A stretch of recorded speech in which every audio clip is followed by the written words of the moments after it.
Bonjour, c'est Isabelle Morin de Spring Formation. Aujourd'hui, dans les 3 minutes coup de boost, on évoque le cadre de travail quand on est dans un espace de travail commun. Par exemple, une réunion, un groupe de travail, etc. Dès qu'on est dans un collectif, on va devoir ajuster mutuellement nos modes de fonctionnement pour avoir un mode de fonctionnement commun. Alors, suivant les personnes avec qui on travaille, il y a un certain nombre d'évidences.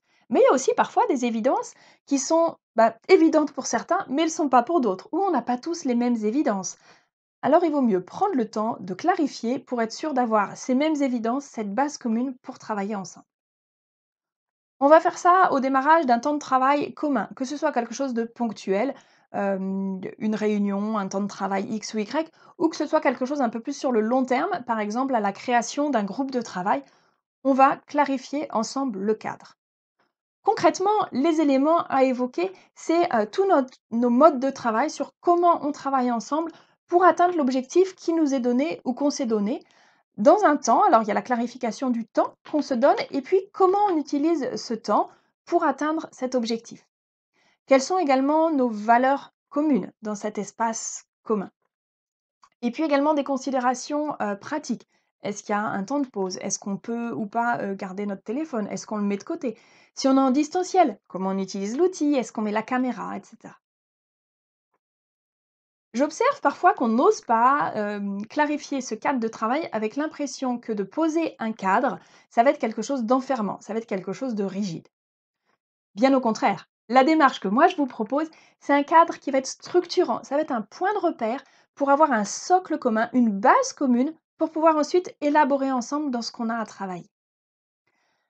Ce point de repère, il est important qu'il soit validé par tout le monde. Ça ne va pas fonctionner, par exemple, si l'animateur de la réunion ou la personne qui gère le projet impose un cadre aux autres participants. On a besoin que ce cadre, il soit co-construit, il soit élaboré ensemble pour que chacun y adhère. Et il y a vraiment une étape de validation par chacun des participants de respecter au mieux le cadre qui est donné.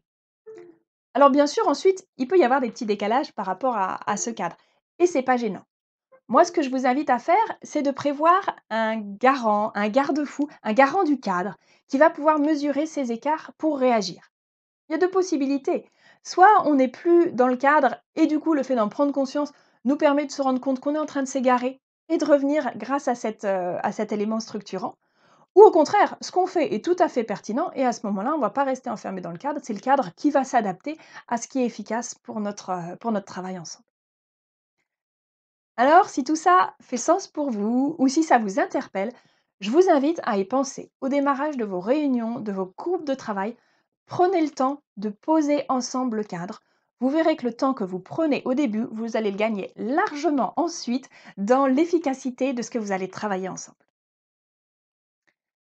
Merci de m'avoir suivi. Je vous invite, si vous ne l'avez pas encore fait, à vous abonner à ma chaîne YouTube. Et moi, je vous retrouve, alors pas la semaine prochaine, je serai en congé la semaine prochaine, donc je vous donne rendez-vous dans 15 jours.